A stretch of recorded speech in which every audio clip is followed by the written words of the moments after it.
AS flash and unbind operation of iPhone 15. If unbinding through, select firmware. Please download the firmware that matches with the target phone. Firstly, let's unbind. Open the AS platform. Log in and connect with mobile phone. Click Flash Unbind here. Flash Unbind will clear the user data. Please make sure the data has been backed up. Please make sure your Apple ID has been logged out. If unbinding through, auto flashing, click Auto Flashing, and wait for the flashing process to complete. Select FW. Find the firmware downloaded before. After selecting firmware, waiting for the operation to complete. Unbind complete here.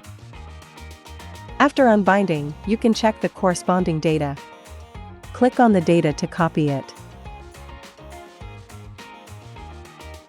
Note, if the interface shown in the picture appears after clicking Flash and Unbind, it indicates that this phone has been unbound on this platform. Click Check Details to view the corresponding data.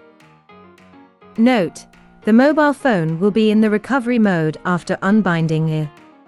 Please make it to the normal mode with flashing tools of the third party.